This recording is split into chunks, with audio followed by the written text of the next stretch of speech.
نننۍ غونډې د دې چیرمن مرکزي چیرمن نورالدي خان را سره موجود دی. نورالدي خان ډېر په مهمه مسله تاسو غونډه راوختې وه، خو د هغه غونډې اکثریت چې کوم په کار و هغه هم نه و ورسره.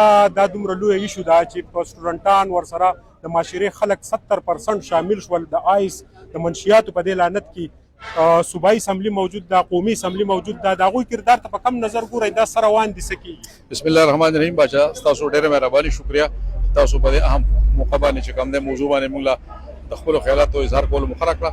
نو تاسو کوم ورې چې په دې زموږ د تاسو خو د خپل کور کې زموږ د قومي مجرګه خیبر پختونخوا چې کوم تحریک شروع کړی و د یوې میاشتې نه د منشیاتو خلاف چې کوم د سنتیټیک ډرګ دي چې هغې زیات یعنی 2 کاله کې چې کوم دی د انسان وجود ختموي او بیا تغیر خودکشیانه او دغه تاسو تغیر د خلاف موږ دا کوو چې را په خلکو کې اویرنس پیدا شي په مالو کې په سکولونو کالجونو یونیورسيټانو کې او په بازارونو کې د منشیات خرڅولو والا او سکو والا چې څومره د خلاف چې کم دین نو دا یو غاهي مهم پکارو.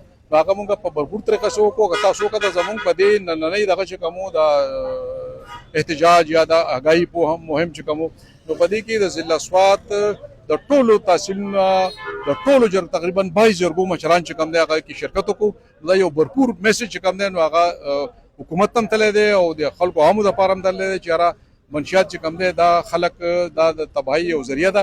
نو د هغې دپاره د یو پوره منشیات چې کوم دی وشو او انشاءالله دویم احتجاج چې کوم دی نو زمونږ د اګاهي مهم دا به په چارباغ کې تحصیل کړي او بیا په بحرین کې او داسې به د ضلع سوات په 9 تحصیلونو کې موږ د اویرنس کمپین کوو. نورالدي خان دا راته ووایي چې یو ستاسو یو ملګري قرارداد پاس کړو چې یاره د دوی به جنازې نه کوو او مولان صاحبان دې په دې کې کردار ولوبوي.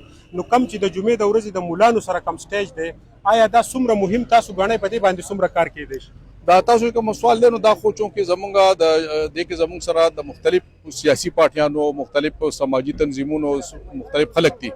نو اسحاق زاهد صاحب چې کوم دغه دی نو هغې دا موقف دی چې هغې وایي چې مونږ د خپلو څومره چې د هغې هغه علما وینګ دي هغې سره هغې دا خبره هم کړې ده او هغې سره په خپلو دغه میټینګونو کې هغې دا فیصله کړې ده چې یاره مونږ به دا شی کوو چې مولانو دپاره چې کوم دی امام صاحب امامان صاحبان چې کوم دي نو هغه دې په دې دغه کې شرکت نه کوي. نو دا د هغې یو ښه موقف دی او ښه دغه ده. رنګ جهان مننه د خبرو کولو. د منشیاتو خلاف روکتامو آیا 8365 پولیس د سوات د محمد عمر خان ګنډاپور په مشرۍ کې د منشیاتو خلاف یو ډېر لوی مهم چلی چې په لنډاکي باندې د تیرو ورځو سره د ننه پورې فکر ستاسو سره شریک کم نو په کیلوګانو منشیات چې دي د هغې سمګلینګ ناکامه شوی، دغه شان د اسلحې هم سمګلینګ ناکامه شوی دی.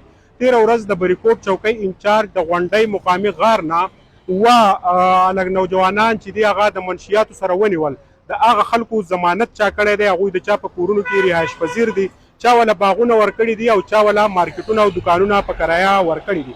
دغه خلک هم د دې جرایم پیشه او منشیات خلکو په سپورټ کې ګناهګار ګرځول پکار دي.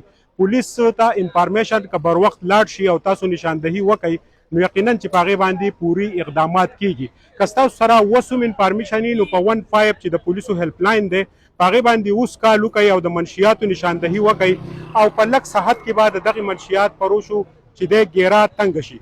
خو عام ولس په دې کې هېڅ کردار نه لوبئ.